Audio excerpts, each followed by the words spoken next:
Hey, hey, hey, and welcome everybody. Amber, hey, Hey Tanya, how are how are you? you?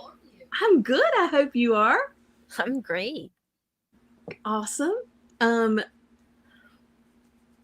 I'm not sure if the weeks get shorter or if sometimes it feels like I saw you yesterday, and sometimes it feels like we were on together like 3 months ago. Yeah, And today it feels like it was 3 months ago since I've seen you. We've been on together. I know. It feels like forever. It does. Um, so what's going on in Pennsylvania, girl? Ugh, the weather's up and down always, but today's a hot day, and tomorrow's going to be a nice day, and I'm off of work, so I'm going to go to the beach for the day. Oh, yay! Yeah, so that's what I'm up to. How's it going in South Carolina? North Carolina. I was right the first time. You were right the first time. And the weather. We had bad weather last week. Over the weekend, it got nice and pretty all the way through yesterday, and today, rain all day. Ah, that's a All drag. day. Makes the Rain. day so much longer. It really does. And it's like dreary. I feel like I'm in the dark because usually the sun's out and it's nice and it's pretty, and so the whole room lights up and looks so much better. And now I feel like I'm in the dark because it's. But anyway, um, I haven't even looked at the weather tomorrow. I'm not ready to go there. It has been a crazy week at work, but we're here. It's time to put all of that behind us, Yes, right? we So made it. I'm kind of getting used to the music now. What about you? Like the 30-second intro? Are Oh, you getting I used to was it? jamming over here. Did you see me? I was spinning in my chair and everything. It's pumping me up now. It took time. It had to grow on me. Yeah. Oh, that's funny. Oh my gosh. I guess that's it. It had to grow on me, but I'm kind of liking it now. I'm grooving with it now Yeah. instead of, like, that's kind of odd. Yeah. The first time it threw me for a loop. I was like, what is that? Right. I think we still need to get up with Jeremy and Oh, a intro done from a Jeremy. good one. A good one. Yeah. Yeah. Yeah, we need to work on that. That needs to be one of our goals is to That's get. gonna be a goal. I'll put it on Yeah. my to-do list. Yeah. We need to do that. My Jeremy needs sticky to. notes. That's all What? right. So, who all do we have in the chat today? Oh, we got a couple friends in here. We got Hey, Blake, hey, Blake. Darla Ackerman, Hey, Darla. Kevin McCoy. Hi, honey. Oh, there it is. Stacy Linlin, Hey, Stacy. and Seth, Hey, Seth. Jeremy, Hey, Jeremy. JD, Hey, JD. Curtis. Hello, Curtis. Thank you, Curtis. And Ryan. 3 Lynn's Oh, and 2 Ackermans. I'd say we're doing pretty good here. That's for sure. you've definitely accomplished the night. Yeah, absolutely. All right. Well, we are so excited tonight to welcome an amazing artist. I mean, one of the most creative minds, I think.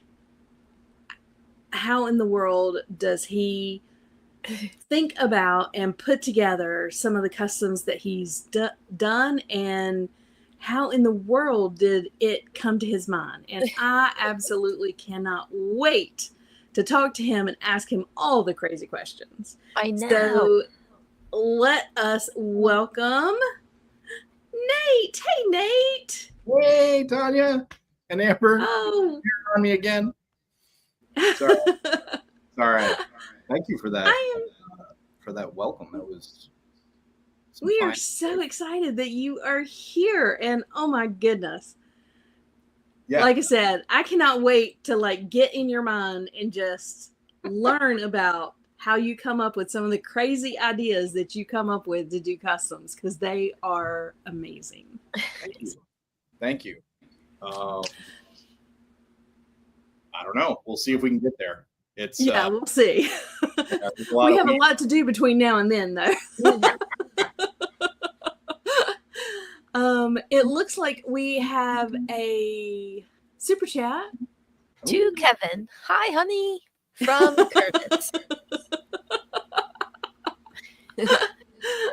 Oh, how come Kevin gets the super chats and you and I do not? The nerve. I mean, how does that work? I was under the impression this was your show. Popular man. I know. All right. Oh, Curtis said he took a trip through Nate's mind. It was cool and scary. Yes, Curtis has been in here for a minute. And that's sort of like I want to make sure that I don't repeat myself on this one. So we'll see. That's why I say there's a bunch of weeds in there. I'm trying to like get through them and figure out what new revelations I can unravel. Yeah. They are like, I still in my mind, like I'm seeing in my mind some of the crazy things that you've come up with, and they're just, just crazy. Just absolutely crazy, and I love them, and yeah, just unreal. If 30 years from now, people want to kind of reconstruct my biography, and they just use samples from various shows and chats and stuff, I think the word that'll come up most often will be crazy, followed shortly by insane. So I think that people in the future will just believe that my family was slow to put me in an institution. Everybody thinks I'm nuts. I don't think that at all. There's that there is a level of creativity that you show that is like, it's really unreal. I can see a figure, like I can see it. I can see a head and say, oh, I want this figure to look like this. Mm-hmm. Or I can see a pair of wings and say, oh, yeah, this is going to look good when I do this. Mm-hmm. But you see, but me, I see a figure, like, the head, the body, the arms, the legs, the whatever and whatnot. Right. You take a tail of something and go, oh, I bet I can do that, and string 14 of them together and create something. And I'm like, how did you even think to do that? Like 14 of those tails sitting around, and you go, oh man, what am I going to do with these? What am I to do? What am I going to do? I could sell them on eBay for $5 a piece, or I could make those monkeys in a barrel. That just came to me. That was I just started thinking, I like it. Tails early, and I was like, oh yeah, monkeys in the barrel. Oh, that's funny. Oh, all right. Looks like we've got another super chat. Curtis Ackerman also, hi Stacy. Keep an eye on these three because Stacy's always watching us right there. Yeah, she's watching right here. She's keeping an eye. Oh, all right. So before we get into all of that, because I have so many great questions for you. Stacy is always looking out for us. Trust me. Are you sure this is a good idea, guys? Do it. Amber's like, let's do it. I'm like, well. I always think everything's a good idea, really. Let's do it. I'm always down for anything. All right. Let's talk about some news real quick. Okay. So I know we've seen the slide in previous episodes. But the main thing that I want to talk about here is Cosmic Legions is in production. The Cosmic Legions Ox Crew is in production. So they're saying Q3. And then Rising Suns is now in pre-production, and they're still hoping by the end of Q4. So it is amazing to see everything still hopefully on track to get us those in a timely. I mean, I'm so looking forward to the Ox Crew wave. I am so looking forward to the Rising Suns wave. Some great figures in both of those. And of course, the AS6 singles are on the water and headed over. So hopefully we will get those. I think they said July retail date they're expecting or August. Is that right? Yeah. Okay. So they'll be shipping out singles in July or something like that, I think is what they said. So again, we're getting them and they're in production and I'm so excited. So Amber, Ox Crew or Rising Suns are you most excited about? Ooh, Rising Suns. No. Neve, right? Yeah. Oh my gosh. I mean, the whole wave is just beautiful. And that bear. Bear. The Yeah, bear. Bodvar. I'm so excited. But Neve is so amazing. I cannot wait for Neve. Like she's probably the one I'm most excited to get. All right, Nate. Which one are you most excited to get? Right now, I am looking forward to getting some of that All-Star 6 action because I did only get a couple of singles and then I got the full wave from Wolf King, which I think we're getting in August, right? Is the proposed August date. So, I have a little bit of jealousy going on right now. But no, I think that the Rising Suns, I'm excited for because I've got a buddy who just wants that Bovard so bad. Just wants a big old bear, and I just want him to be happy, Like, that's all he wants is like he loves big, beefy animal, creature, men, things, and like this is right up his alley. So I want him to be happy. Rising Suns looks amazing, and all those new bodies in Cosmic, like it's insane. So it's insane. I'm insane. Right.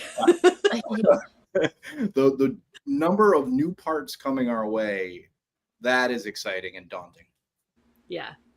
Yeah, and to get a 1.0 female mythic character. Yep. Because Vorga was the first 1.0 female cosmic. Yep. So to get Nieve as a 1.0 mythic is I'm just so excited. Yeah, it opens up so many doors for people who do like to take paint to figures or just pop and swap. Like it's just going to open up so many doors for people just to have one more buck out there. Right. And she looks so bad. I mean, she's just amazing. But yeah, I love her. I am super excited. She's your top figure that you're anticipating for the year. Yeah, she is. And I mean, I'm excited for that whole wave. That bear is amazing. Isn't that the unicorn as well? Oh yeah. That's the unicorn. Yeah, I was looking at that the other day. Is the horn part of the headdress or is it in there? It's part of the headdress because I think that the actual horse is a regular horse. Okay. Yeah. So I think it's part of the headdress. And that's our dwarves as well. Our dwarf pack. Oh my gosh, I'm they're really gonna excited for that. yeah. Another 1.0 female body, but it'll be a dwarf. Yeah. Yep. So that'll be, I mean, yeah, the parts coming in that are going to be amazing. I cannot wait. Like, that's one that I'm like on the edge of my seat to get. Necronominus was cool. Don't get me wrong. It was amazing. All-Star 6 is cool. It's amazing. But I think the Cosmic Legions, Ox Crew, and the Rising Suns are both going to be like the most amazing things that for me personally that have come out in a while. I mean, I'm most excited for those. My hope with Ox Crew is that it really gets some of the people who have been strictly knights, dwarves, goblins into the cosmic line. Right. Because I want to see that line have more success than it's had. And to see stuff still from wave 1 in the in-stock sale is exciting because it means I can still get my hands on some. Right. But it's also like, I'm kind of like, man, this should have been sold out a long time ago. These things are bangers. So I'm hoping Ox Crew will fire people up to go, oh yeah, I do want weird looking, interesting bodies. Yeah. Right. Well, those spacesuits are phenomenal. I don't know their names because I'm just terrible with names. But the one with like the 2 eyes, like this. Is that one Aka? Yeah. One is Aka and one is something else. I don't remember, but yeah. Sounds good to me. What a neat like ET kind of thing, you know? Yeah. I like just wanted to have a long finger. Yeah. All right, customizers, you heard it here first. We're waiting on the hand with the long finger that lights up at the end. And it lights up. Go, Tanya. Yeah. Very good. Anthony Housiel, you are the master with putting LEDs where they don't belong. Go for it. Yeah.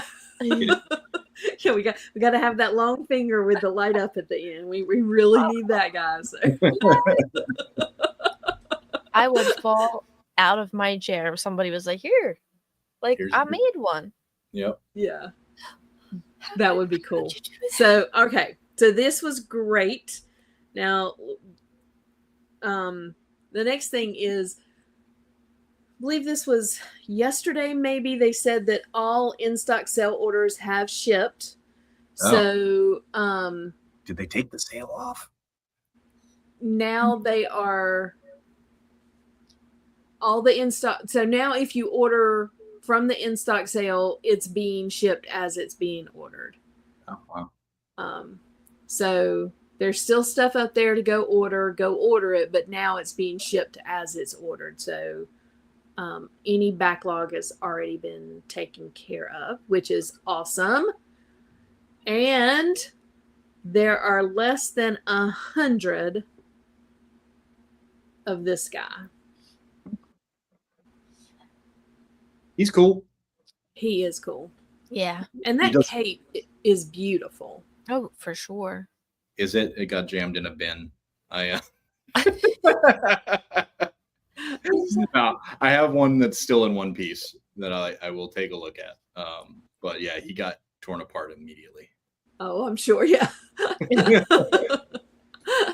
But all the pieces and parts to him are amazing. I mean, like, they're good pieces to use for customs and stuff like that. But he's a great figure as he is. And like I said, that white cape is just beautiful. I love it.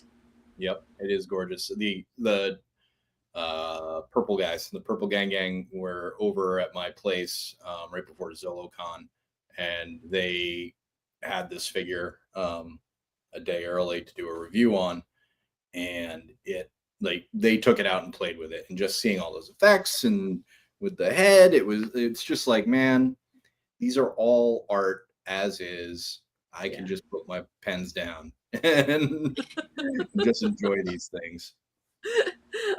Yeah, and several Kevin and Freaks Figures both said those white boots. Yeah, those boots Yeah. are next level. Yeah, that's um and William Husted said his new order shipped in a day. Yeah, they're shipping out as it comes. So that's awesome. Okay. Intern.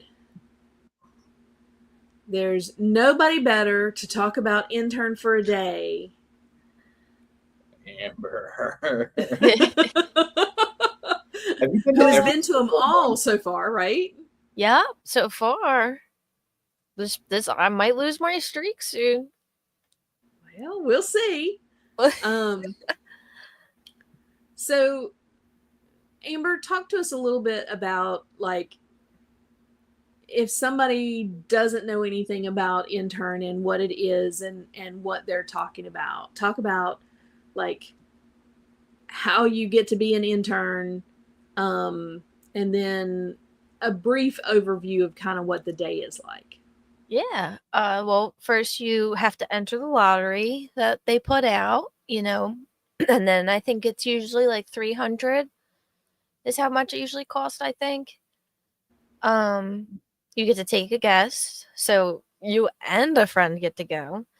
At the end of the thing, you get a little bust. Only the main guest gets it, so you can fight with whoever you take with you.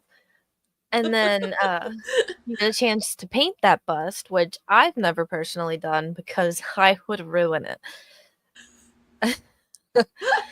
But the whole day is just so much fun. Like you like interact with so many different people, like, and then you get to like know everybody at the studio. Like they take you on like different tours. You split into like I think it's like 4 groups or something. And you see different things, you go upstairs, you see like how they build stuff. You watch why am I Eric draw like sculpt figures and stuff like on his like just right there in front of you. And he's like wow, like by the end of it it's like a beautiful head or It's like whatever you for a create. session, and he's just like, "Give me some ideas." We spit them out, And and then he boom, just does it. and you might see it years later in the Yeah. line. There we go. It's a super cool experience. And then there's not to jump on you. No, Amber, go ahead. No, go ahead. there's a painting session, Yep. and in the past it's been with Cameron and Sherry, Hmm. and and it's just a really cool experience to sit there with people who truly know what they're doing and Yes. pick up some tricks from the actual trade. I mean, Yep. you were in there watching how toys are made. I mean, the only next best thing would be to get on a jet and go to China and Yeah. look at that factory. And I wouldn't even call that the next best thing. I would just call that a cherry on the top. Yeah. But it, and then what's the last one? There's one more. Oh, yeah, you're right. The tour where you see, because they share a building with a prop house. Yeah. So you go through that prop house too and just see all the crazy stuff. But And you see Nate Barch do some work. thank you. That was the 4th Yeah. session. You get to see how box art is made. Yeah. And that is way cooler than I thought it would be. Like, I don't know what I thought people who use Photoshop do. I don't know what I don't know how I thought that worked out. But it is He makes it look so easy. yeah. It's definitely not that easy. I've tried. He's just like boop, boop, boop. And it's like a masterpiece. Yeah. I think Intern for a Day is one of the reasons that our community is what it is. Yeah. Because you get that opportunity to be stuck in a small room with Amber and Exactly. like, hey, we've been here for a few hours. I'm Nate. You know, oh, Amber. Welcome. I'm just like at the door yelling at people. Yeah. At this point, I'm just Right, right? Like Amber V1 was not the same Amber that is here today. And This is true. This is true. I would venture to say you are far more outgoing. Why, thank you. In the new age. And I'm not going to give Eric and the boys all the credit for that, but I think they should take that. Intern was so fun. It was amazing. During our Nate Barch time period, we spent half the time with Nate and half the time with Trevor, showing us some photography and stuff that he was did. the other one, the photography. Yeah, we switched between the two of them and went half time with Nate and half time with Trevor. But just hanging out with those guys, just being able to, number one, see Eric work, because that's unreal, and being able to have the opportunity to really like see what happens and how it happens up close and personal is pretty cool. What year were you there? Did you go last year or the year before? We went last year. Okay. We were part of the invited guests last year. Okay. Nice. And were able to go, and it was phenomenal. I was there the 2 previous years, so I missed you. Gotcha. Yeah, we did. We got to go last year, and it was amazing. We had the best time, and it's. Trevor, I forgive you. Oh, okay. Yes, and Curtis said we have to stop saying it wrong. Amber, we have now 2 new super chats. Please do Curtis first, because Curtis says Amber for a day. It's not intern. It's Amber for a day. Mm-hmm. Exactly.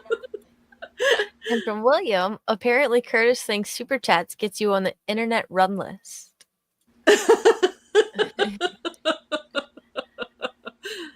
Well, William, I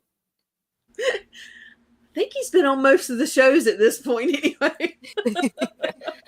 Absolutely. Oh, so the lottery, he said, was, I think Jeremy said it was going to pop up sometime in June. Mm-hmm. So everybody be on the lookout for it. This is something that's amazing. Again, $350. I don't remember exactly how much it is, but you pay, and it will be you and a guest. So you and whoever wants to go with you can go. Like Amber said, there's one bust that you get at the end that you can paint if you want to. And it is the best time. You will love it. Love it. Yeah. And if you talk your spouse into applying, as well as yourself, then you double your chances of actually being chosen. Siblings. I think it would be cool to bring my wife, who allows me to do this, but doesn't hobby herself. I think it would be really cool for her to see behind the scenes and gets down. Yeah. I'm not as blessed as you guys. I think she'd love it. She would grow into it with us. I know. Yeah. The first con, that's what got me in. I mean, we went in 2022, and that's what, jump-started me into this, is I fell in love with the art aspect of it, not just the toys and everything, and they are little works of art in themselves, but really and truthfully, it is, the community and the art and the friendships and all the stuff. It is all the stuff that keeps you here. Yeah, when you go to that convention, it's just bonkers, the variety of art that is displayed in that room. And it used to be a small room, and then more people said, I can do that. I was one of them. I went to one of those shows and was like, okay, think I can do this. I'll Yeah. buy 3 or 4 heads and we'll see what happens. And look at you now. An addiction. Another addiction. Woo! Woo. All right. Tomorrow night. Are you guys ready for this? Oh, I'm so excited. Infinite Legions. Faden is going to be shown. We saw a really early rendering of him during G-Con last year before Legions Con. And then to hear George and Chris yesterday on Four Horsemen O'Clock talk about how Eric kind of designed the logo. Nate kind of did some work on it as well. And then it went over to the Glios guys and they changed some stuff. And they said it would not surprise them for this logo to even change more by the time it's actually announced tomorrow. Oh, wow. So that was kind of cool to get that. And then go watch Four Horsemen O'Clock because George showed the head, which was cool. Very cool. Is it Yeah. big? I kind of remember being top heavy in the rendering. Am I remembering wrong? Or is it? I can't. Yeah, just, I mean, it wasn't in context, so never mind. It doesn't matter. You can't tell. It's just. Yeah, you can't tell. But, and George just held up like the head for just a second and then took it away. Somebody got pictures, I think, and posted it on the Cabal. But yeah, I mean, I'm so excited. Are you guys going to be tuning in tomorrow at is it 6, 7 to watch 8. this? Is it 8? Yeah, Tanya, get it together. It's been a week. I'm sorry. It's fine. Tune in at 8 tomorrow to get the scoop. Are you guys joining in at 8 and going to watch this tomorrow? Absolutely. No. No.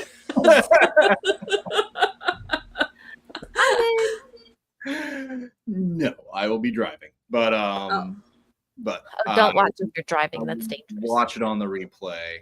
Yeah. Unless I get out early tomorrow. But Okay. Yeah, I'm only working 2 days this week, and they're expected to be long ones. So Gotcha. So yeah, watch it on the replay if you can't watch it tomorrow night. But if you can be there tomorrow night, it's going to be special. It's going to be something amazing. Also, Off-Road After Party immediately following the reveal special. Cool. Curtis, Amber and I didn't get our invite. Yeah. Is that I always forget that. Like, I think it gets lost in the mail, maybe. I think it does. I think it gets lost in the mail. We yeah. I'm like, really? They must be sending it by bird, maybe. Maybe. The blind one. And it just hasn't gotten here yet. Slow travel. Oh, Curtis, you guys are always welcome. So kind. Curtis, I have to give you a hard time all the time. Like it's a must. It is absolute must. Okay. And then I thought this was really interesting. So first release for Mythic Legions was 2015. First release for Cosmic and Figure Obscura was 2021. And now the first release for the Infinite Legions is 2025. So it's really cool how much they've grown and how many things that they're doing in 10 years. I mean, yeah, it's crazy. It's just amazing. And this isn't all they do. They do work for other toy houses too. So it's just like busy bees. Yeah. Yeah, I mean, this is just, to me, this is amazing, and I love it. I'm so excited and so happy for them. I mean, Yeah. just to keep growing in the way that they have been and taking their time with it and not rushing into anything, but when it makes sense, it makes sense. Um, I'm super excited for them. I cannot wait to see this company continue to grow and see the community continue to grow and get better and better. Did drop right before Figure Obscura? Because like, was that the order? Like it was first Cosmic, and then because I remember when the first one dropped, I was like, wait a minute, more stuff? Oh, I don't remember what month the first Cosmic came out. dropped. I know Figura was Christmas, right? Because No, wasn't that Halloween. wasn't that the Krampus? Wasn't Krampus the very first one? Oh, you're right. Krampus was the first one. It wasn't Horseman. So Cosmic was probably before Krampus was released because it wasn't released until. So yeah, this is probably the order. Yeah. Yeah, crazy. Anyway, I digress. You had brought up another slide. Yeah, Curtis, I'm telling you, if Steampunk Legions comes out, I am all in. Like, just take my 100%. wallet, take my paychecks, because I'm not going to have any left. That is my dream, is to have a steampunk line that Eric creates, because his. Oh, I was just writing a note to myself. Tanya will buy steampunk customs. I mean, Eric's artistry in putting things together is just above and beyond. I mean, it is bar none some of my favorite art. So yeah, I would jump on that. I love steampunk, and I think it would be beautiful if Eric would do it. Victorian era. Oh my God, yeah. Yes, yes, yes. All right. This weekend is the 5 Points Festival, June 7th and 8th, in New York. Anybody going to that? Nope. Okay. No. Sad face. Sad face. My daughters are having their recital. Yeah. Yay. We love that. That's going to be so cute. They are the cutest little.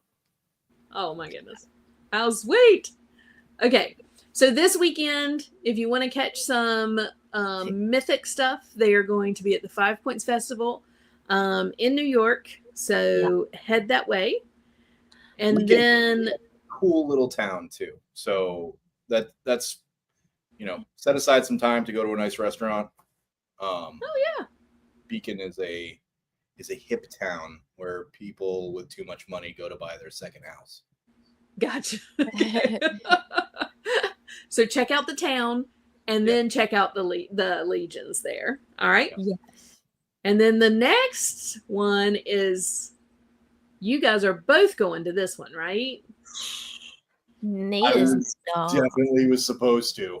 This is my favorite show, and we only just started going last year, but it is my favorite show. And we had a scheduling snafu. Out of town. But I'll be there in spirit, big time. Okay. We're going to carry a cardboard cutout of Nate around. Yeah. I'm looking at this win a test shot of Slog, and this was donated to us by Mark Ryan, who runs the show and has become a very good friend of mine. And he wanted to help promote Wolf King Customs and my art, and said,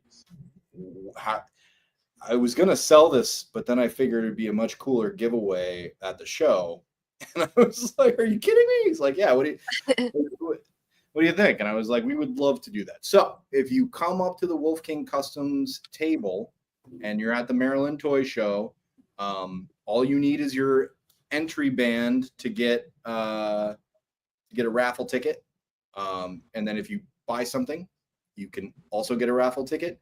And if you show up in a kooky costume, you get another raffle ticket. And you get a raffle per disguise. So Yeah. if you bring so many, Right. you can get so Your many. odds go up. So I had so many costumes. I'm prepared. nice. Yeah, go get those raffle tickets and win this test shot slog. Like this thing is Do it. do it. Like, man. It's gonna I be want fun. I just want to paint it. I know you're not supposed to, but I'm looking at this I know you're not slog. supposed. I just want to paint it. I know Jeremy just said that in the comments, and I'm Yeah. like, if you paint a test shot, I think the community would have a heart attack collectively. Just don't seal it. You can take it off later. Just don't seal it. Take it off later. Yeah, I think the community would have a heart attack if you tried to paint a test shot. I think they would. But man, this show, like, I don't know. I think it was partially because it was in an area where we don't normally go, that we got to meet a lot of new people. And I'm hoping that happens again this year for the crew. And above and beyond that, it just has a lot of nice variety of toys and stuff to inspire. This will be our first time going.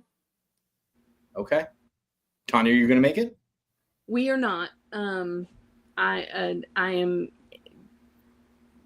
am just about tapped. Yeah,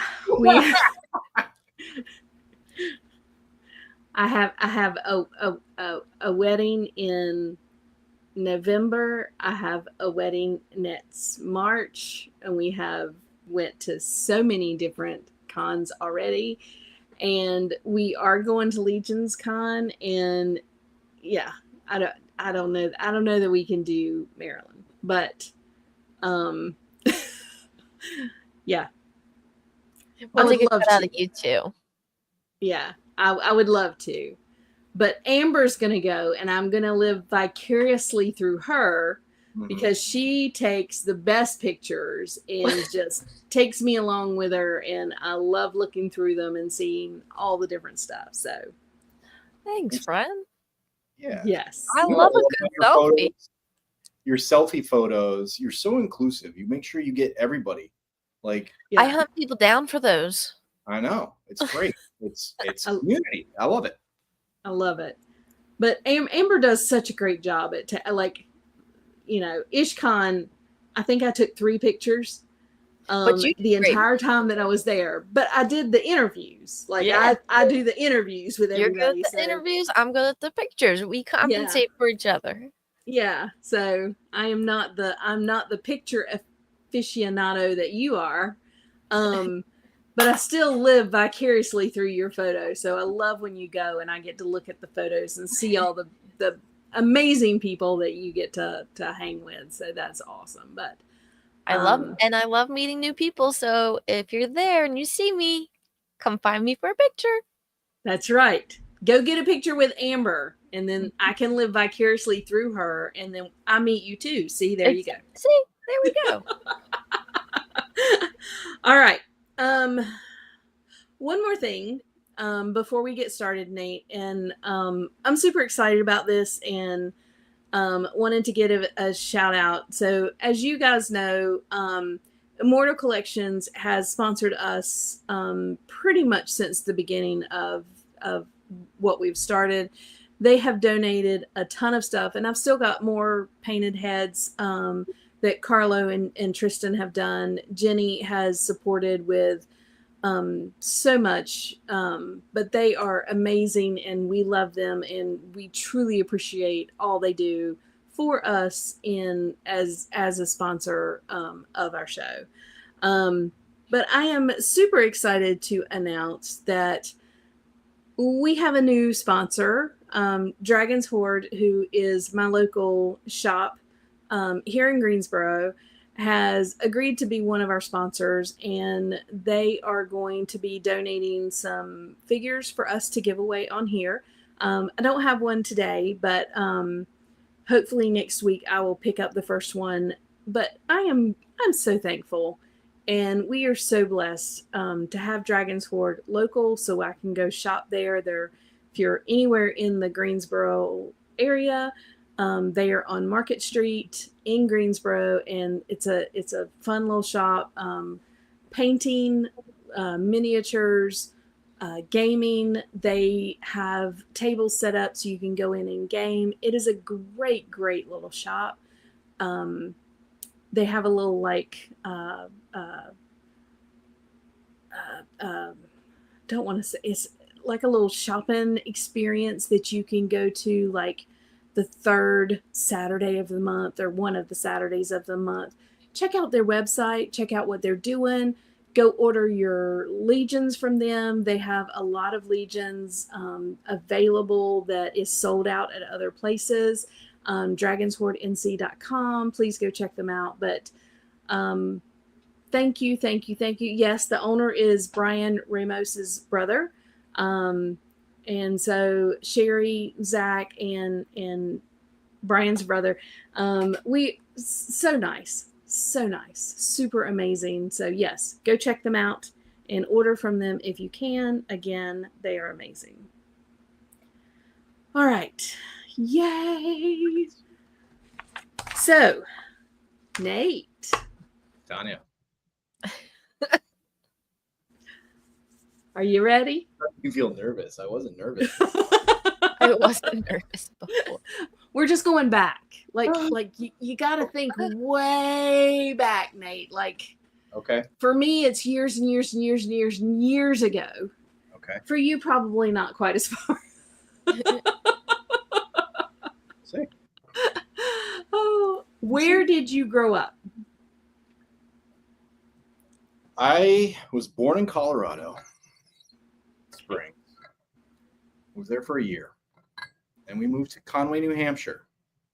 I lived in a haunted house until I was 7. And I moved to Freiburg, Maine.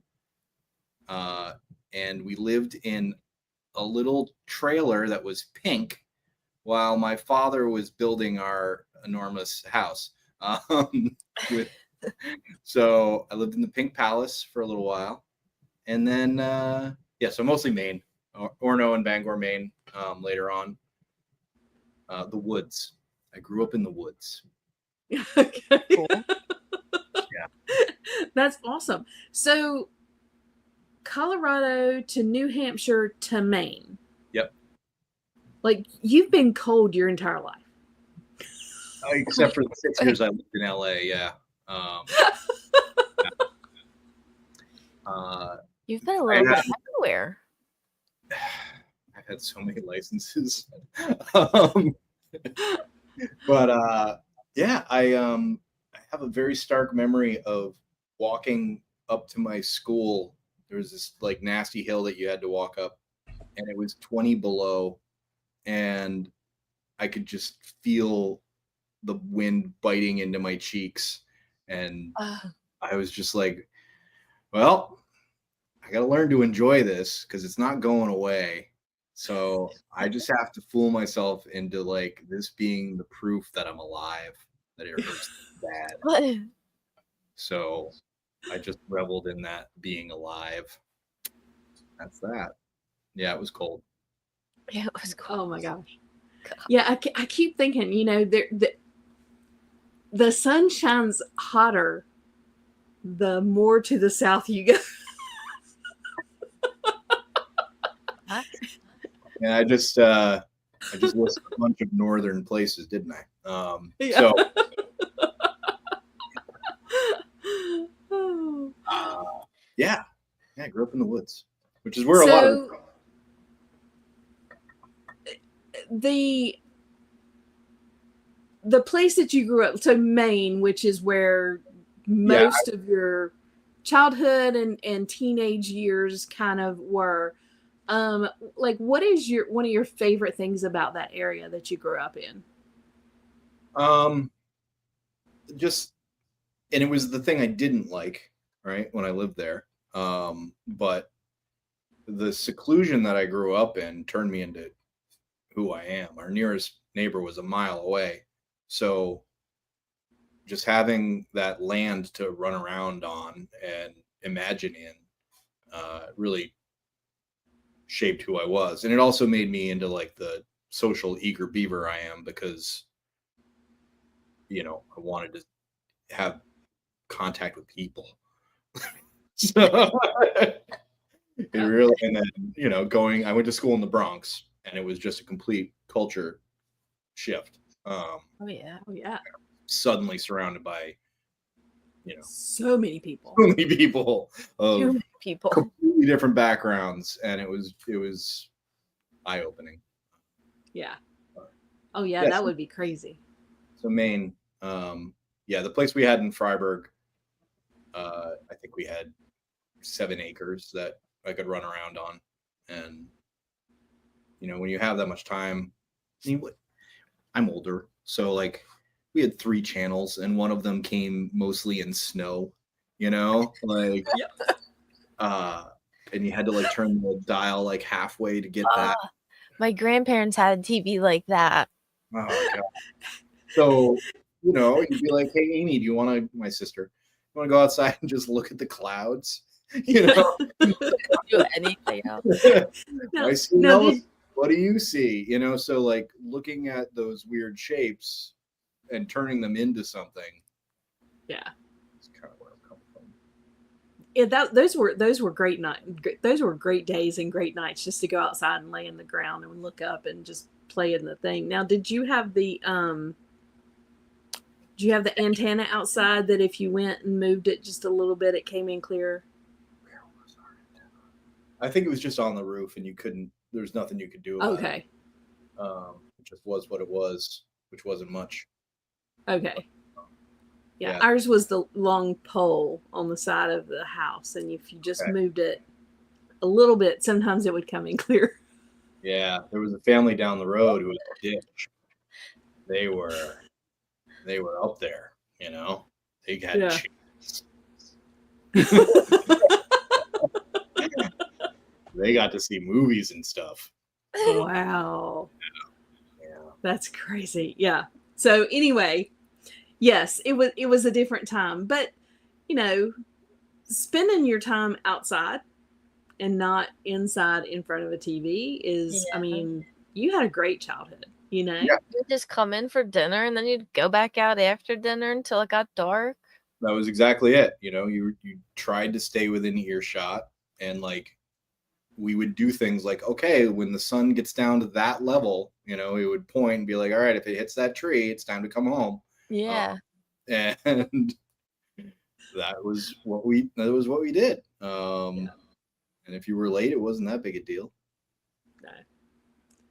Yeah, ours was the street lights. When the street lights came on, you had to be home, or you had to get home right after the street lights came on. You had lights. How cool. Yeah, we had light. Yeah. He's like, we had flashlights.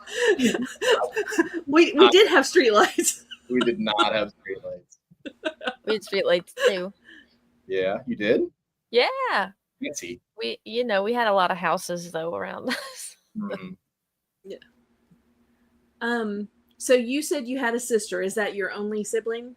Yep, I have an older sister, and she's the good one. You know, she's an amazing person.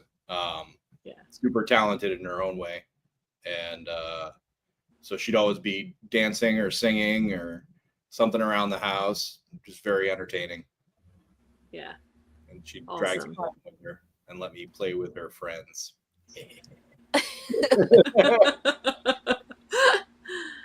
So as a kid growing up, either, you know, before you went to Maine, New Hampshire, whatever, about the time you started, you know, having toys and stuff, like, do you remember the first action figures that you actually started playing with or that you got?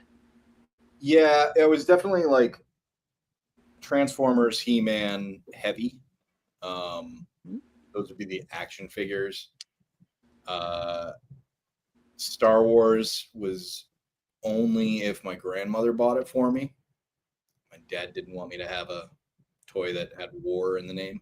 And even though, you know, Star Wars is what it is, it's like the most fluffy kid thing ever. But yeah, so but I had like a lot of constructs and Legos and that kind of stuff. Do you know Constructs? Oh yes. Oh Okay. yes. All right, just checking. Just checking. Just checking. And we were just talking about Starcom the other day in one of our chats. You guys remember this at all? It was like little figures like, an inch, and they had magnets in the feet. And then their vehicles all had magnet gimmicks.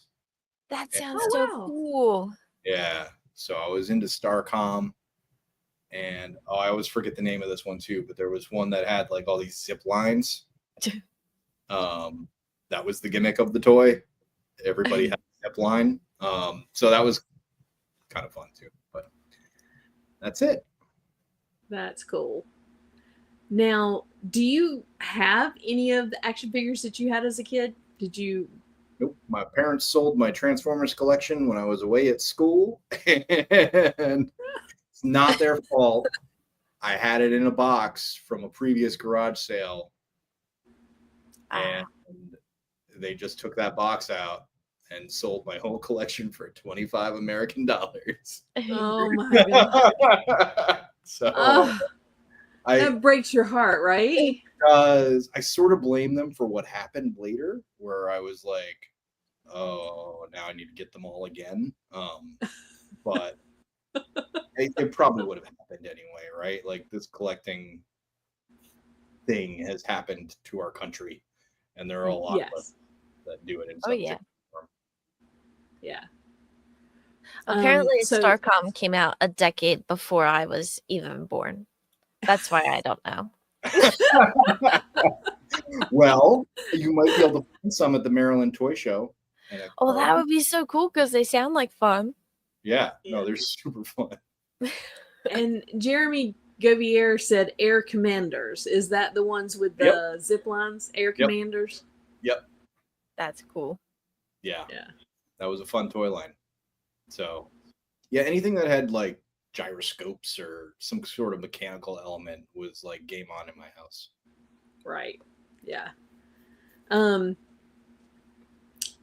What I know you had the very few channels, but I know for me, Saturday morning cartoons was like a staple in our house. Did you have any like cartoons or TV shows that had a big influence on you as you were growing up, or any that you remember, that like now as you look back have had an influence? Yeah, I mean, Transformers and G.I. Joe and He-Man and Thundercats, like all of those, I should give more credit for my morality. I like blamed my parents for the morals that I have, but really I think it was those cartoons. Like it was very clear who the good guy was and the bad guy was, and they did good things and bad things. And when the good guys messed up, they owned it. And when the bad guys messed up, they blamed it on somebody else. And so I learned all of these things about how the world really works from these cartoons. Yeah. I think we've lost something in making bad guys more interesting and giving them some humanity. Right. In doing that, in making it more realistic and not so black and white, I think we've lost our like codex that we give out to children. Right. Yeah, cartoons back in the day, man, they were the best. It was black and white. Yeah, I mean, there's also some key stuff in there, right? Like there's some racism in older cartoons that was over our head, right? But looking back on it now, you're like, ooh, that's tricky. Yeah, but then there are some that but a lot of it was good guy, bad guy. I mean, yeah, the good guy was good, the bad guy was bad. Clear cut. I got in a fight I ran away for the first time because my sister wanted me to be Gargamel, and I didn't want to be the bad guy.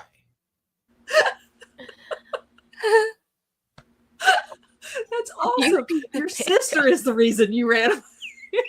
Absolutely. I'll pack my bags. pack my bags, I'm out of here. You I'm ain't done. leaving. Oh, that's amazing. That's so funny. Were you into like comic books, or like did you, were you into reading like fantasy books or anything like that as you were growing up? No, comic books I only experienced when I went to the barber shop. So they'd be sitting there for you to look at while you were waiting. But other than that, there definitely wasn't a comic shop anywhere near where I lived. Right. And I'm pretty sure of that. It could be that my parents just never showed it to me and we didn't have Google yet. Right.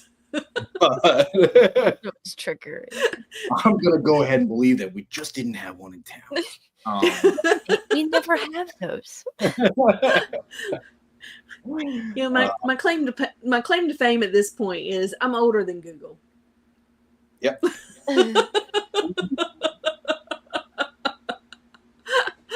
Oh, that's hilarious.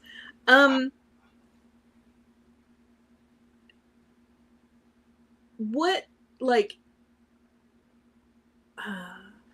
what created your interest in like fantasy, in like the knights and the dwarves and what sparked that interest?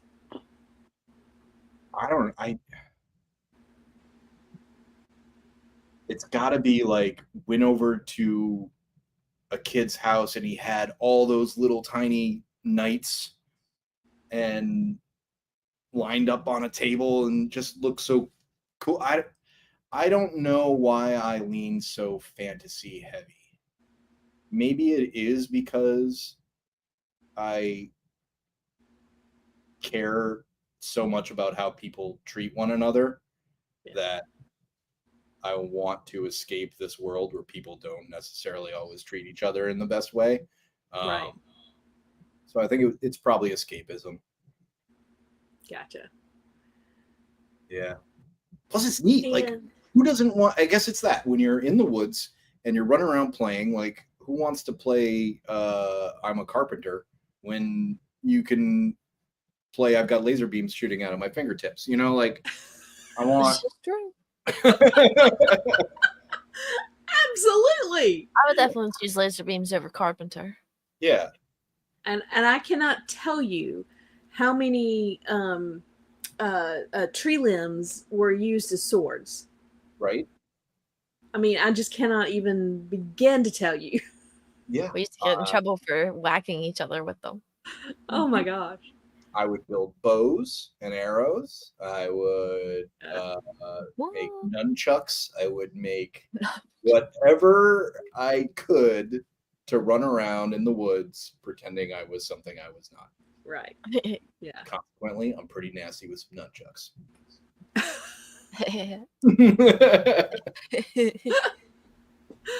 Oh. I'm your guy. Oh my goodness. What We're basically fun. neighbors, so I just come to your house. That's right. No, pretty heavily populated where I live. You're gonna save us all. Oh. Now, when you were younger, did you start drawing? Did you have an interest in art? Yes. Like, tell me a little bit about that.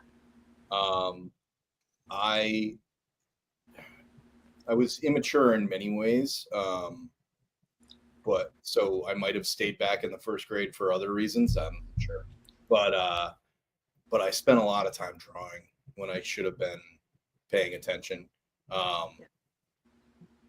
and that's not really fair to myself because I still got straight A's, baby. But I can't see very well, right? So I'm nearsighted. So I would focus on things that were at my desk. Right. And I couldn't see the board, so what was the point? And we didn't figure that out until second grade. So, I drew a lot. And it was the thing that, like, my parents tried to foster. Amy was just complaining couple weeks ago how I got sent to special art camps during the summer and she didn't. So it was definitely like the thing that I got to focus on. Right. That's cool. Yeah. That's awesome. Yeah. Do you have parents, having those parents that are like, oh man, I can see that, when I ask you to draw a triangle, you're drawing a triangle. So here's a tracing book. Now try and work on, here's a how to draw humans book, and then I would just work on that stuff. And yeah. That's fantastic. I could trace. That's about it. Yeah, you can trace. And then after you trace the same thing a few times, then you can draw it. Oh no, I never got to that point. Ever. I never got past tracing. Oh, that's funny. So do you have any of your first drawings, any of the things that you did as a kid? Did your parents keep any of that? Yeah, they did, and they're not as good as I was led to believe. But that's what it's all about, right? Like you keep telling your mediocre kid that they're great at something, and eventually they're gonna, either get great at it or do something else. But it helps a lot just to have that support. But you were great for your age. For my age, yes. Right. Yeah. So as a kid, to be able to draw a triangle, right. That's the big thing was great. Draw hands, right? Like kids would come up to me in kindergarten when we had to write our, illustrated books, and they'd be like, "Can you do the hands for me?" Every time. Sure, I can do the hands for you. Right. And I would have redone that head too, but you only asked for the hands. I would. He's like, let me just erase this. Yeah. Yeah. Ears are really messed up. But you're not going to be the artist you are later on in life when you're a kid, but you were probably well ahead of all the other kindergartners in what you were drawing and what you were doing, and fostering that, I'm sure, made you better and better and better. Yeah. And you were always above most everybody else that you were with in school. Yeah, until high school. And then it's just the school I went to. I graduated with 86 kids, so small, but, and I think, again, that kind of support played a role in everybody having some cool talent. And there were some girls that were in my art class that just, Molly Holmberg, Megan Westhoven, if you're listening, actually my ex-girlfriend, Jody Lou, like just phenomenal artists that, right. I was ashamed to be next to. So, but you do that and then you get better, right? You're just like, right. What are you doing over there? I like that technique. So yeah. And you learn from everybody else around you. I guess that's one thing about this community is everybody is so open with their art. Mm-hmm. Like if I ask you, how did you paint match that? And you would go, oh, I use this and this and this. Yeah. Whereas in a lot of communities, you go, how did you paint match that? And they said, I don't know. I don't know what I used. Because they don't want to tell you. I mean, it's just, but being able to see all the different kinds of art and try it and do it is amazing. Yeah. I mean, there are people in this community that will send you the paint that they used, right. Yeah. Yeah, I did the project that I wanted to do that. Yeah. Your address. And, it's crazy. It's crazy. It is. That people are that giving. Yeah, they really are. And it is crazy. And it is amazing. This community is pretty amazing all around. But giving in this community is unreal. But just the openness. But I think that, you not being the best in your high school caused you to get better because now you're trying to be as good as or better than the people around you. Yeah, and I'm still in that chair, right? Like I go to I go to the shows and I look at the work that people in our community are putting out, and it drops my jaw because everybody does it a little bit differently, and has skill sets that I don't have. Like, you know, I appreciate all of your compliments. I really do. But as far as the painting skills go, so many names that you could list out are above and beyond what I'm capable of. Because I just Absolutely. I deal in like pretty solid colors because of what I'm referencing. It was all done in the 80s, and you had like 3 colors on one character, and I'm trying to make you remember that. So of course I'm going to use those colors, and it's not flat. I put shading in there, but like there are people who will make super intricate, detailed paint jobs, and that's not what I do. I don't have that skill set, but they would tell me how.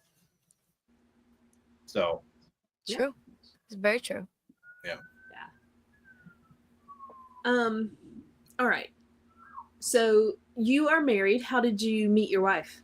Tinder. It's his wife. You swiped the correct way. Yeah. I can't remember. Luckily, I can't remember. I haven't been on Tinder since I met my wife, so that's good. That's good. I Yeah. love that. That's fantastic. Oh wait, no, I had to send her. I'm like, I'm going on Tinder real quick because I have to show somebody how it works. Don't think that I'm back on Tinder. Just showing someone. So I did go on it once to show someone. Gotcha. Well, I guess if you met your wife that way, somebody else wanted to meet their wife. Yeah, it was really funny too, because the woman next to me in the elevator was on it and was looking. I saw her. I was like, oh,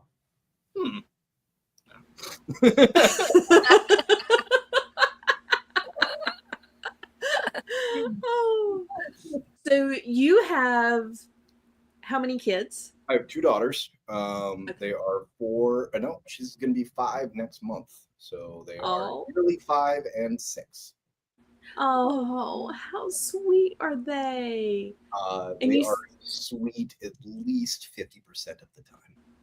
So, and they're adorable and lovely. And my youngest, Kira, has started painting with me. So she comes in, and unfortunately, it usually means I have to give up another figure. But she comes in and she's like, "I want to pick some parts, Daddy." So, and Oh, that's so cute. She makes That a build. is so sweet. Yeah. Nate, I'm sending her a Legion's Ladies pen and a you're gonna send me your address on messaging. We'll send her a pen and a Legion's Ladies sticker and all the stuff. So send me your address and I'm gonna hook her up, okay? Well, we'll do. Because we gotta foster those young ones that love Legions. We do. I mean, after my chat about, being supported, got to turn around and do it for my daughter. And she really is the same thing. Draw me a triangle, and she's on it. Yeah. So she's going to be an honorary Legion's lady, and I will send her all of the stuff. So exciting.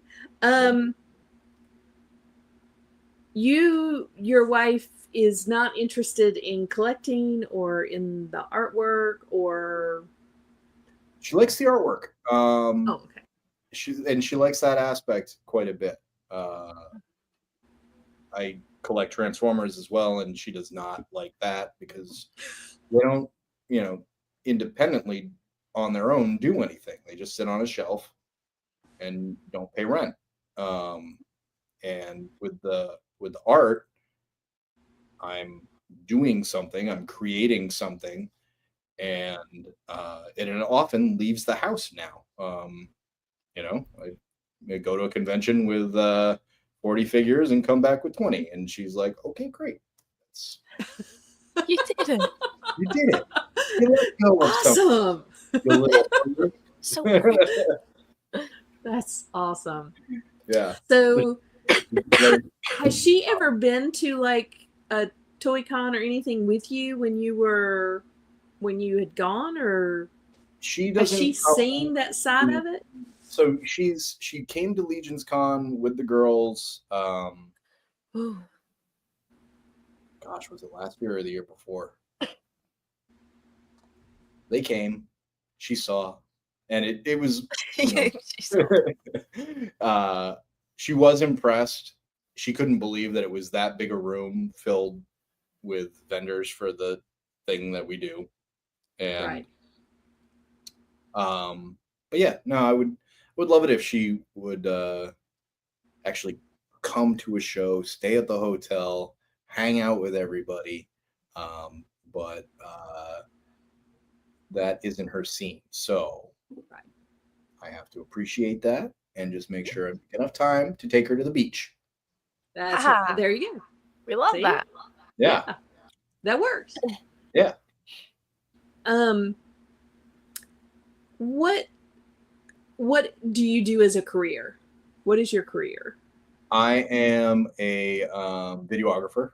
I do all manner of video work. And today I was doing a deposition for lawyers.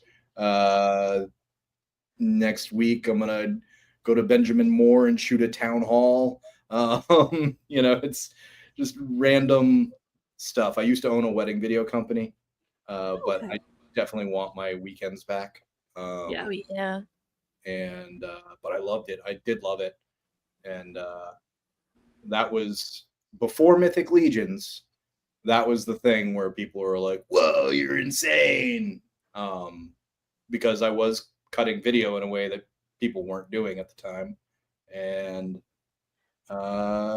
yeah, so I miss it, but I don't like. It is definitely a younger person's game, because it is a long day running around with beautiful brides and their bridesmaids and just keeping a smile plastered on your face. Yes. Day. And staying out of the way and yet capturing everything. Absolutely. It's that, how do you be a fly on the wall, but also part of the show? Like they're hiring me and my bigger company to like put on a show. So, Right. Yeah. So yeah, that's what I do. Video work. So if anybody needs any corporate video, I'm your guy. So cool. Yeah. It's a lot That's awesome. If you could choose to do anything in the world, like if you could change jobs and just go into and do whatever you wanted to do, would it be different than videography? Yeah, because I took my old hobby and made it my career. And, while that's great because you're doing something you love, it means that I don't take the camera out to take video of my kids running around, Right. And I thought that's all I was going to be doing. Growing up, I was like, I'm going to be that dad who's got like, when it's her wedding day and Liana's getting married, and I'm going to show all the embarrassing videos that I took over the years. It's going to be great. And I just haven't done it. So if I could do anything, before I met my wife, I wanted to go to Mars and be the videographer that captured that, and die there, because you just get bombarded with so much radiation in the travel. You would definitely have cancer by the time you got there.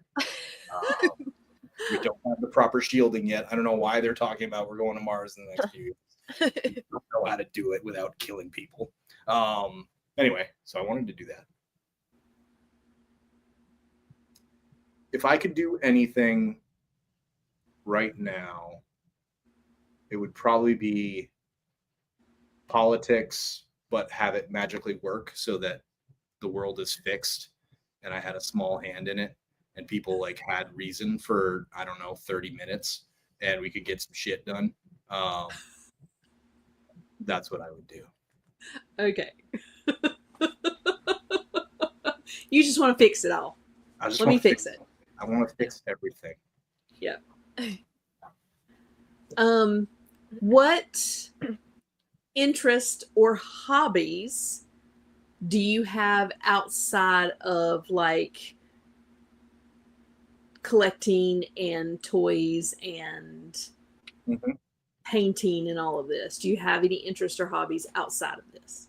Yeah, I love gardening and Awesome. and hiking. Yeah, those are the other things that I enjoy doing: gardening and hiking. That's fun. So you spend time outside gardening. Oh, I'm sorry, I missed your go. question number. What'd you say? I said, have you hiked any cool trails since you moved to PA yet? I just found one the other day, but no, I have not. I've hiked like a few mediocre paths, but I was really hoping to find, and maybe you have the answer to this, but like a more hilly, view enhanced. I know. They're all so far. Like the closest one that I found that's like really nice is like an hour and a half, 2 hours away. Jeez Louise. So worth it though. There's so many waterfalls. Okay. So cool.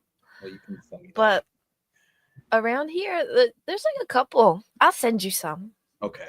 Yeah. Well, let's go hiking, you know? Yeah. I love it. Yeah. I'm sorry. What was your question, Tanya? I don't even remember because now I want to go see all the waterfalls. Yeah, I'm really into this idea of seeing waterfalls. I love waterfalls. Like caves. Don't we have caves and like weird caves in Pennsylvania? That would be so cool. I'm gonna Google it later. Yeah, I'm new to PA, folks. I don't know. Now I just want to come up and go hiking with you guys. Go see the waterfalls. Go in the caves. I mean, come on. Check out some gardening. Oh, you said, do you like to be outside gardening? Do you like to be outside and garden? Like, do you have a garden that you go outside and tend and? Not at the new house, which is unfortunate. Okay. I kind of wanted to like really get my hand on where the light shines properly for 6 to 8 hours before I planned anything out. So now I know, but it's pretty deep in the season. So I could go pick up some already pre-started tomatoes and basil and do that without much trouble, but not the usual. I used to have a garden. I do a lot of potatoes because you can get a pretty easy potato crop. The Jersey tomatoes are in fact delicious when plucked right from your garden. And I did like some big old sunflowers last year. Ooh, I love sunflowers. Yeah. Or 2 years ago. We moved last year. So how long have you been in Pennsylvania? Our year anniversary is coming up. Like like we're in it. Like I think yesterday was our anniversary for signing on the house. Wow. Okay. Yeah. Cool. 26 years in our house now. Oh my gosh. I think 26, yeah. That's beautiful. Actually, October will be 26 years. 26 years we've been in our house in October. That's fantastic. Wow. Yeah. We just bought, the first house was just too small and we knew it. We bought it when we were newlyweds. Right. And we had a baby on the way. And we were like, yeah, that'll work for a little bit. And then, as soon as you add another kid, 2 children, you gotta have more room. Yeah.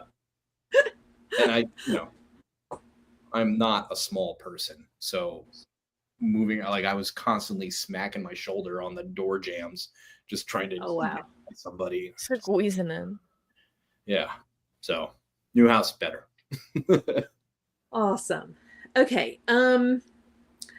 As an adult, like as you came out of like school, roughly 3 years ago. Okay. yeah, about that. Years ago. Like when did you like really like get into collecting action figures? My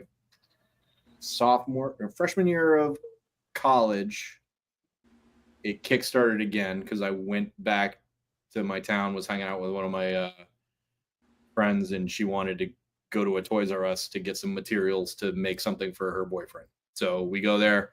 I see that they're still making Transformers. They're called Beast Wars now, and they're animals, and they're definitely more articulated, and you can actually move the arms. And I was so into it. I made one purchase, and it was probably another 6 months before I made another one. And I was like, "This is it. I'm just getting this one more, Just one. and then I'm done." Famous last words. Just one more. My college roommate was, by senior year, I had a whole dresser covered, in toys. He's like, "Dude, can we please not with the Transformers?" I'm like, put them under the bed. They're on my side. This is my side. That's awesome. So, and I blame eBay. Like that was right when eBay was coming up, my senior year of college. right. And you'd come home from the bar and you'd go to the computer room and you make some bad decisions. Go to the computer. Yes, because you're coming home from the bar. Right.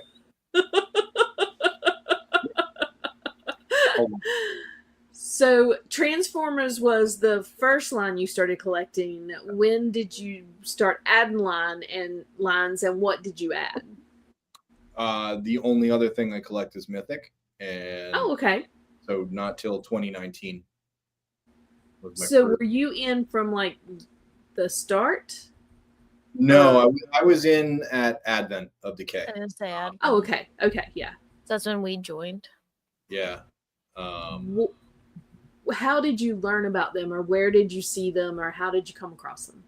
I was going to the New Jersey Toy Con with Dragon Star Inc., my buddy Mike Kincaid, who runs the Reflector Files for any Transformers fans out there. He also owns a t-shirt graphic design outfit. And so we would go there and sell his t-shirts, and I would see the big old line for Mythic Legions, and eventually curiosity got the better of me, and I was like, I'll just go buy one and take it for a spin. There you have it. It's spinning since. I've been spinning since. Do you remember what the first figure that you bought was? King Noblin. Oh my gosh. Yeah. What a great figure, right? Yeah. So good, and is still on my top 5. And so good. Just, I mean, I do want a second version now that like the soft goods game has been amped up, and maybe, I don't know, give them some cool shoes that no one else has. Right. Yeah. So I wanted a skeleton real bad, and I went through, but I saw Brother Mandalus still on the table. By the time I went through the line, he was gone. And so I was talking to Eric, and I thought Eric was kind of like me, like just a guy that was there helping his buddy out sell stuff. And I really didn't think of him as, I thought he was some schlub. So I was just talking his ear off about Transformers for, half an hour, while probably people who knew who he was wanted to get some face time. And he ran me through the paces of the figures, and I'm a big Labyrinth fan, so seeing that goblin there, I was just like, yep, giddy up. Giddy up. And I took it back to the table, opened it up, I was like, this thing barely moves. I would go back to like, hey, I thought you said this had 36 points of articulation. He's like, yeah, just warm it up a little bit. It'll be fine. And I did. Higher. And I fell in love. Oh, So that's awesome. So how did you go from like collecting them to realizing that you could take them apart, paint them, and put them back together? One of the first people I met at ToyCon, New Jersey, was Pat Boyle. And he and I built up a online friendship, and he would show me, like, he showed me some of the stuff that he did that year and had on display, and I was like, oh, that's cool, but it didn't click yet. Didn't click that how easy it is to do this. Right. And because again, when I bought that first figure, I thought it was stiff. I didn't really understand the figures yet at all. Right. So it was a slow evolution, but my buddy that I play Dungeons and Dragons with sent me a case of Master Bones. What is it called? MP Bones. MSP Bones? Something. Anyway, set of paints. Sent me a set of paints with 3 minifigures in it. And I painted one of those up and was feeling pretty good about myself. So Do this on bigger figures. I'm going to try this on something with larger eyeballs. What did I grab? It was a goblin. And I did up a goblin head. I jumped online. I was like, where do you get extra parts? And Pat told me, and I went and ordered a goblin head and painted that up, and again was pretty tickled pink. And I went to the I guess it was the second Legion's Con. It was still in a small like cafeteria, but it wasn't the super small room they did the year before. Gotcha. And that's where I met Len, and he was just so kind and friendly and generous that I left with a huge pile of parts and new friends. And that was the beginning. It was probably a whole year before I did more than take a head off. You know, I was just scared to take the things apart. I'm so scared. Yeah. I think Curtis's exploded views of the figures that he does on Art by Ackerman, like, it's got to give people more of a comfortability. Yeah, because you can see how it works. It's just a peg in a hole. Right. So by him pulling them all apart and letting you see all of the parts and then showing you putting them together and how they go together is pretty amazing. I think that's probably one of my favorite things that he does, because he also pulls apart pieces and parts that you don't think come apart. Right. Yeah. And they're not supposed to. But he's like, yeah, this does come apart, and you can pull it apart and do something else, and then you just glue it back in if you want it to go back in. Yeah, exactly. Because Eric will sculpt something some way, and then they send it off to the factory, and the factory goes, yeah, that's cool, but it'll be easier for us to make in 2 parts and glue them together. Right. So you have something that was intended to be 1, now it's 2 or 3, and once you find those seams, like, I definitely have some stuff that I've torn apart like that. And I'm like, this will be fun to throw at people in a year or 2. But.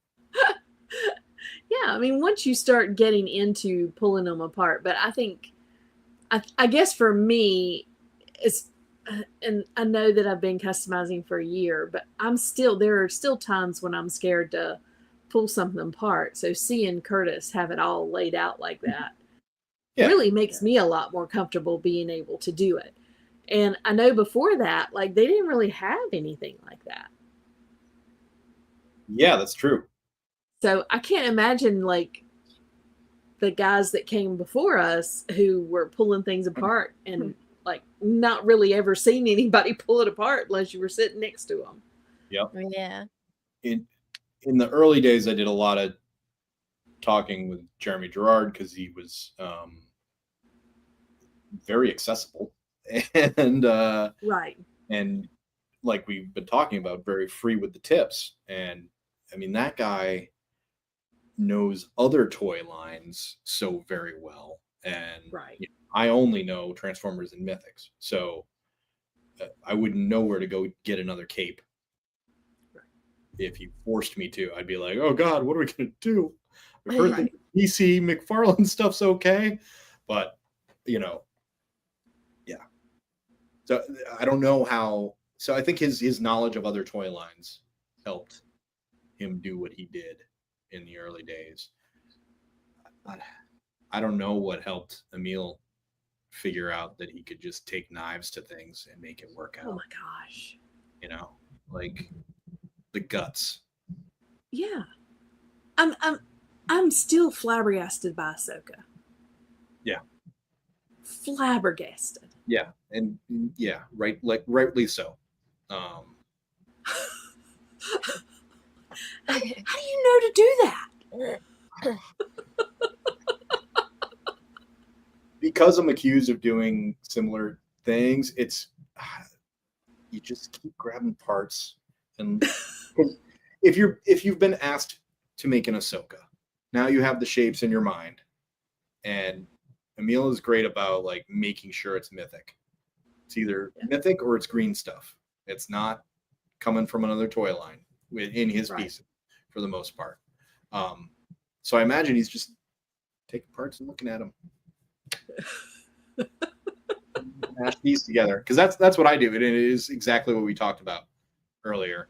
I just have extra parts laying around, and if I look at it hard enough, I can usually figure out, okay, well, this is, well, that pauldron looks like it should be Bumblebee's foot, you know, like. Yeah, the pauldron as shoes. Who thinks of that? I don't know. Seemed like the right thing to do at the time. I was like, how did you even like? How did that even like become part of your like brain? I'm still like, how? It's force fed, some of it, right? Like that. If you look at it from the right angle, it looks terrible.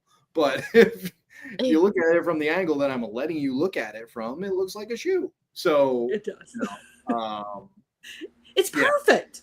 Yeah. It's perfect. And all the torsos that you put together. Oh, for Caterpillar or for the flaming worm? I think it was the first time I saw it. I think it was the Caterpillar. Mr. Caterpillar. That was just having a ton of torsos sitting around, and then because at the time, like early customizing for me was getting a new torso, painting just the torso, and leaving the original colors for armor, and you know try and match those as close as I could. That was the early customizing, and so you would end up with a bunch of extra torsos laying around you didn't have arms and legs for. What am I going to do with all this? I ended up needing arms and legs, but yeah, I have early pictures of that. I'll send them to you. Oh my gosh. But I'm just, again, the thought process, you know, you sitting down looking at all these torsos and going, I wonder what I can do with that. And then seeing two of them next to each other, you know, I wonder if you can put those together. And you can't. You can't. So you have to have a part made. Yes. But, you know, we do what we can. Yeah, a lot of it is, it's either someone has asked me to do something specific and I have to, so I have to find the things that have that shape. Or it's just a bunch of stuff sitting around on a Saturday. What can I mash together? I should Love spend it. more time Like, being like, oh, okay, that's how you do a glaze. You know? so do you remember you said the first head you painted was a goblin. Do you remember the first full custom you did? Yeah, it was that goblin because Oh, okay. paint, but I mean, again, that's without taking any of the parts off. I didn't even take it apart to paint it and then put it back together in the same way with sealant. You know, like if I go and find that thing right now, I could probably rub the paint right off. But yeah, it was that oh God, what was his name? One of the mud thumps, the spiked hair. Gotcha. The Mohawk guy. And yeah, it was That's awesome. That was the first one. And then I did like a Dragonborn. That wasn't a full one though. And then Winnie the Pooh was my first. I'm going to do a full repaint properly. Take it apart, seal it. Right. Paint it, seal it, and put it back together. Now, do you still have that first custom that you did? I do. I still have everything that we've talked about in this first section. The Gotcha. Goblin and the Pooh and the Dragonborn. So, I don't think I'll ever sell the Winnie the Pooh stuff. Like if I did, it would have to be, you have to take the whole thing. Because if I have one of them gone, then I'm gonna have to remake it. So right. That's my ACC group will never be split ever. Mhm. But you would have to be pretty wealthy to get it from me because I love it. Yeah. And you would have to love it more than I do. Yeah. Well, I wasn't going to sell anything. I wasn't going to sell anything. And then somebody said, all right, well, give me a crazy number on that Mr. Caterpillar. And I was like, oh, geez, all right. How about this thing that you will never pay? Okay, yes, I will pay that. And how about for the rest of it? You know, and so then I was already in. Right. And it Same hurt. Same thing happened. Yeah. And it hurts, doesn't it? It does. I mean, still to this day. Yeah. Like I look up at my display because I've got mine like right here. And when I walk in and I see Sky is missing, like my heart still like skips a beat because I'm like, Sky's gone. Sky's gone. Yeah. Well, you get used to it. I definitely then a switch was flipped in my head where for me it really is the puzzle of how do I make this thing. And then once I've solved that puzzle, then I've gotten what I wanted to get out of it. And if it's going to make somebody else happy, then I would much rather it be in that household. And that keeps my marriage pretty solid. Yeah. You know, it's hard. Good, great day. It's hard. How did you get hooked up? I know that you and Lynn met at your first Legion, or is it Legion's Con that you and Lynn first hooked up? So how did you get to be a part of like the group that traveled with Wolf King and set up and all that stuff? How did that come about? The next Legion's Con, he asked me to bring the Winnie the Pooh stuff to put out on his, and he does this for a bunch of people in the community, especially like if somebody is new and fresh and they're ordering a lot of parts from him right off the bat and painting everything. Like, you know, I'm partially guilty of ordering parts and then not painting them. And there are people who doesn't matter if they have a project in mind for it, they will paint it all for fun. Right. And then, you know, he turns around and says, I love what you did with that. And I think other people should see it. Can you please bring it to the show? And yeah, so it was just that. And I was so scared. I was like, you know, not just imposter syndrome. Like I felt like a true imposter. Like nobody wants to look at this stuff. And then people did. They did want to look at it. And it was just such a kind thing for him to do. It was like my parents buying me those tracing books, you know? Right. I wouldn't, if he didn't do that, I probably would have been, just because life happened, you know, with the girls and COVID and all of that. Like, if I hadn't displayed at that Legion's Con, I don't know how deep I would still be in the community. I don't know. I have no idea, but I don't think I would be this deep. Yeah. So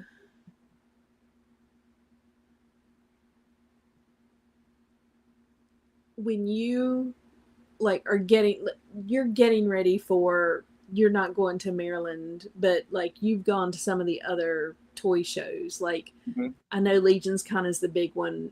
Getting ready for Legion's Con, do you just like get a bunch of heads and like paint them in all different ways to, you know, to show and to sell, to do that? Or do you focus mostly on like full customs top to bottom? What do you do? Full customs top to bottom. I've done a few heads just because, and again, like sometimes I get sent early prints just to like test paint them. And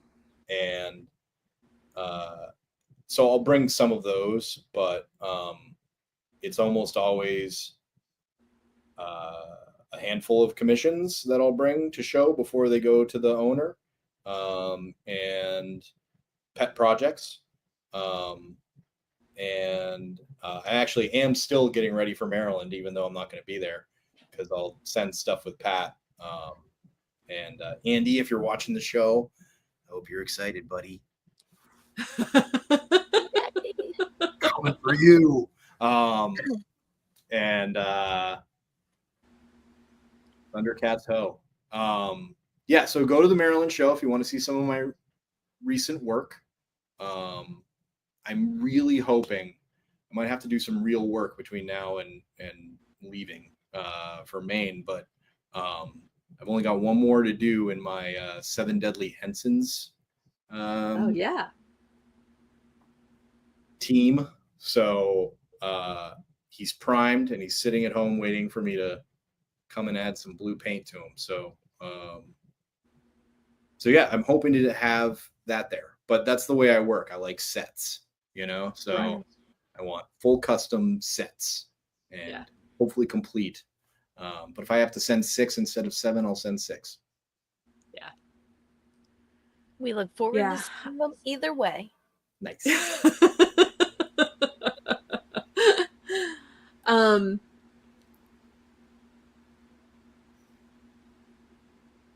What is a figure that you've sold that now as you sit back and you think about it, you're like, man, I wish I had that one back? I mean, honestly, I'd love to have them all back. Like, I'd love to had made 2 copies of everything and have a room where I can go and look at everything. But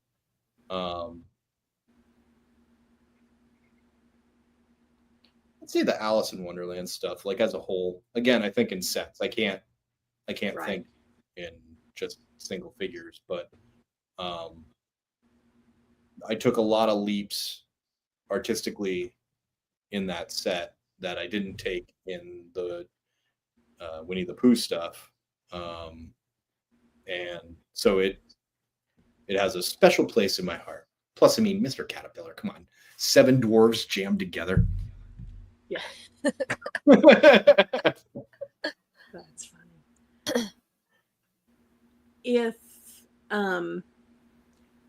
If you had the opportunity for one that you've sold to get it back or just to be able to redo it, is there one that you would want to like just put away and redo and do it different and do it better?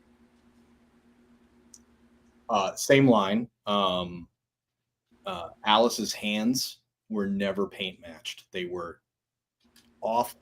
So I wish I had her hands back, if nothing else, just to do properly and send back to him. I only got to have the Mad Hatter in my hands finished for a day before I brought him to ZoloCon and he was sold. And those parts don't exist anymore. When Noble Bear lost his files 3 years ago or so, Oh no. some of those parts were casualties. Oh. So, you know, and there are a bunch from that era of my work that I can't ever do again because of that data loss. And so, yeah, there's a lot in there. I know that's not a real answer. It's like everything, but no, the Mad Hatter. But no, that is because I mean, when you no longer have like Sky, her head was Planetary Dogs, and they've discontinued her head. And I'm, you know, I've got one more. Okay, good.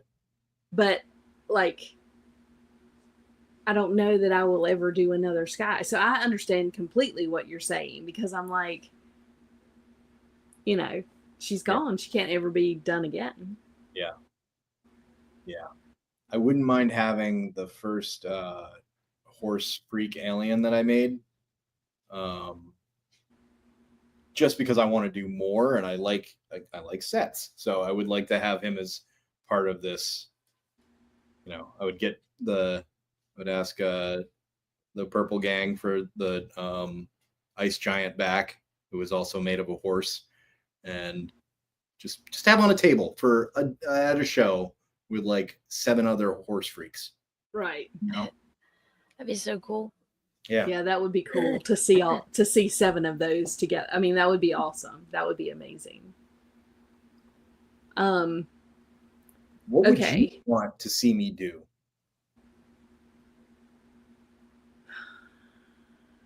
I don't know. Like Snow White and the 7 Dwarves. I think that would be really cool. I'm with you, Amber. Amber, that was a good answer. I have another fairy tale princess that I am working on, but I wouldn't mind doing that one. The other one that came like right to mind was like Mario and like Princess Peach and Luigi and like that whole crew. Yeah, that might be cool because they've been done well by other humans. Right. They haven't been done by you. I have not touched it yet. I would be afraid that I would copy some of Emil's work. I would be afraid. Yeah, it would be fun. It'd be fun. I'd just be afraid I'd be copying somebody. So Hedgehog, and I was gonna say let's go back up because I knew he had put a question in there. Thank you, Jonathan, for reposting that question because I was gonna get to it. I did see it earlier, but we were talking about other stuff. So, have you ever considered doing Secret of Nim? I think John knows I've considered it.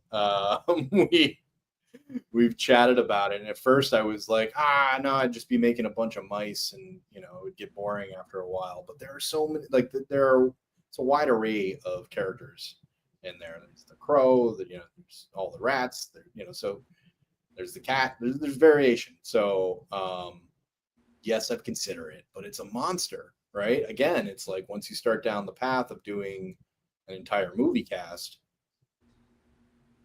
it can get believe in you. Yeah. And I think that with the Ox Crew wave, that alien with the eyeballs there, like he's got a neat body that maybe can be turned into a rat. I don't know, but I've got to get it in hand before I do. Right. Yeah. So yes, I've considered it. Just checking to see if there were any other questions. I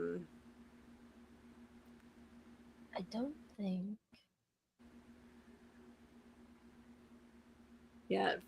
Freaks Figures said something way back. He said, as artists, we are our worst critic. And that's true. I feel like I am far more critical of my own work than other people are. Yep. So. Yeah. And the other thing is, like, as an artist, we see things that aren't seen in the photographs. Right. Because, these. Or even when you see the figure in person, they're seeing the overall figure, like the whole thing, and you're seeing that one mistake. Yeah. Her left butt cheek isn't quite right. Right. Nobody cares. Right. It's the other thing that I realized at convention is, like, no one is going to care if I didn't finish that one last figure. They don't even know about it. They're not going to miss it. They didn't come to the show to see that. Like, no one cares. Hey, you're missing it. Is there one missing? There's a thief in the car. Yeah, so I've gotten better at realizing that nobody cares as much as the individual. Right. I guess if it was a commission, that person might care as much. Right. But the general populace has got about 10 seconds of attention for you, and that's not enough to notice that the shine isn't quite right. Yeah. Agreed. One more that I am going to show back in. Dave said, how old is that poster behind you, Nate? I don't know. Joanna, how old are these posters behind me?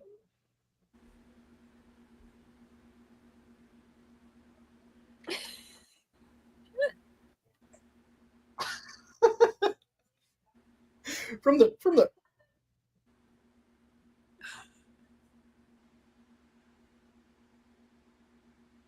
we're going to say from the early 2000s. Gotcha. But yeah, recent purchases of my sister-in-laws. So. Yep. William Husted said, wonder if anyone has tried creating the Fellowship of the Ring. Yeah, Jeremy Gerard did a bunch of them. In fact, nearly all, I want to say, that he did a pretty comprehensive set for last con. So yeah, go look that up, because there are definitely pictures in the Cabal of it, and it is worth Elrog. So cool. Yeah, it's fantastic. They were amazing. Kent Pool Collect says Nate butt ratings coming to Legion's Con 2025. Mm-hmm. I don't know what you think of all my butts. All butts. It's actually, and then go ahead. Velma was a big hit, but I definitely had to spend some time making sure her cheeks were right. Yeah. Like, she's got that short little skirt. Yes, she does. People can see that fish. So, my Tinkerbell, man, that skirt is short. Provocative. Okay, she's got to look good underneath. Mm-hmm. She's got to look good underneath. Yeah, she does. I mean, you can't leave it out. Not do that because you can see. I mean, literally can see her. Tanya, you missed your butt. Yeah. So, and Sig said, ask Nate if he thinks we'll get the dragon in before World War III. Oh my God. Gosh, no. Not because I don't have faith in the dragon. Yeah. We're gonna get it in. It's all gonna work out. It's gonna be good. It's gonna be good. Gonna get it in, and it's gonna be epic. And I'm gonna have a really hard time not painting it. We'll see. Mine will probably end up painted. Curtis got. I heard. And he's gonna paint. Well, since he God bless him. joined us in the airbrushing community, now he can do so without, costing him half a year. So Right. Yeah, right. Yeah. Last two questions. There's so much more that we definitely want to talk with you about, Nate. So we know that we're going to have you back on again.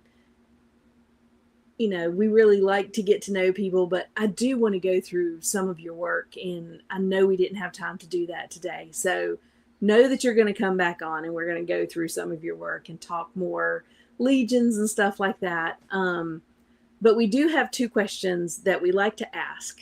Sure. Before we end the show. So I'm going to do the first one, Amber. Amber, you got the last one? Sounds good. All right. So Bayathir is one of 5 pillars. What do you think the other 4 pillars are going to be?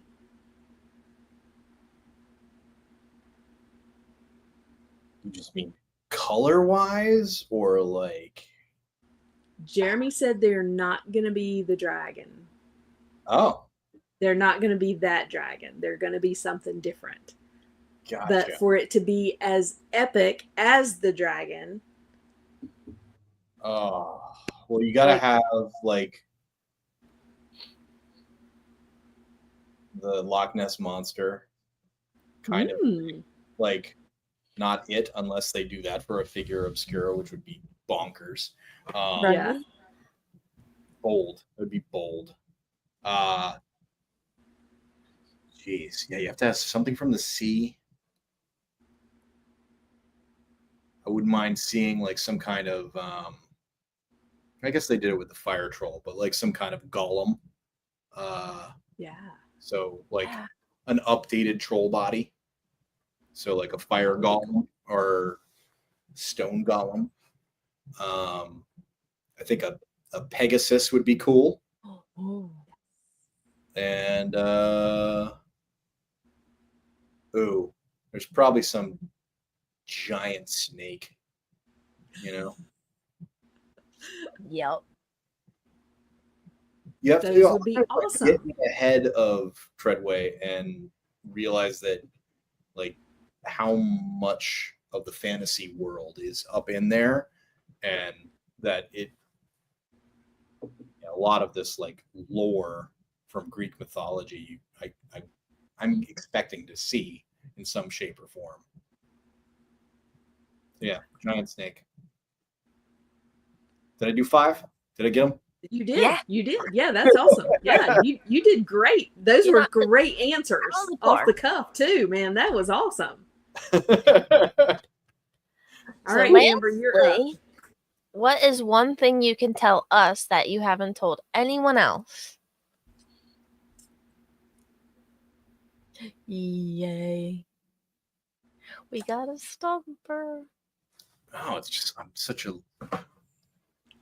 loudmouth. I tell stories all the time. I'm just trying to think of something that I haven't told anybody. And it can be anything. I know. I'm thinking about still struggle. All that wild stuff. I told people that. I don't know. I still pick my nose sometimes. Sometimes that's the only way to get it. Yeah. It's gotta go. It's gotta get out. Oh my God.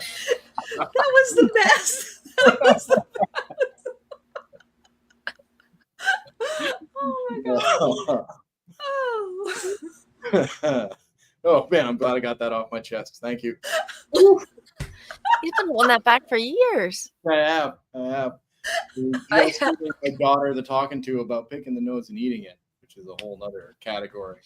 But I was like, I'm having trouble shaming her because I know that I was guilty on at least partial. So, I feel the same way when I discipline my niece for picking her nose. I'm like, I pick my nose. Yeah.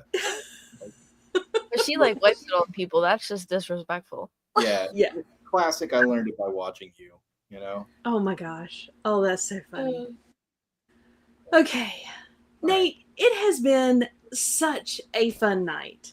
So Thank fun. you so agree. much This is a for blast. coming on. And again, definitely going to have you on again so we can show off some of your customs and go through some of them and talk through some of them. This was just not enough Talk about time. some of the stuff that we've got coming to the Maryland show because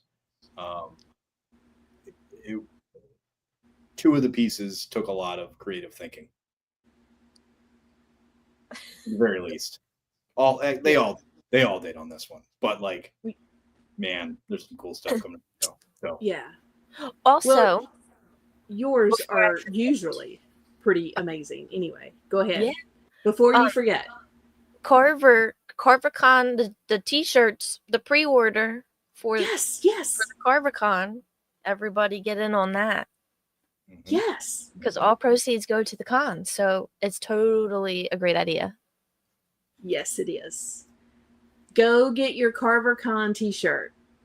I got 2 coming. One for me and one for Kevin. Yay. We did not forget Kevin. I did it. You did it. And we're gonna have a table. Legion's Ladies Live and Legion's Lady. Well, it's one table, but we're gonna have a table. So I'm super excited about that too. My fingers crossed I can make it. I can't wait I to hope see so. your stuff in person. You know, it's gonna be cool. Yeah, I can't wait. It's gonna be a great time. And last but not least, again, thank you to Immortal Collections for being a sponsor. We love you guys, and we truly appreciate you. And thank you again to Dragon's Horde. Go check them out. If you need anything and somebody else is sold out, go check out Dragon's Horde. They've probably got it. You can pre-order or you can order. They're great with shipping, everything. So go check them out and get your legions. All right. Nate. Tanya, Amber, community. Yes. It was so fun. It was so fun. Thank you so much. And everybody, thank you for stopping by. If you have not subscribed, please do so. Pretty please. Doesn't cost you a thing, and it helps us tremendously. So please subscribe. And if you are catching us on the replay, thank you so much for watching. We truly appreciate you. All right, Amber, we will catch everybody next time. On the flippy floppy. Yay! Bye, guys.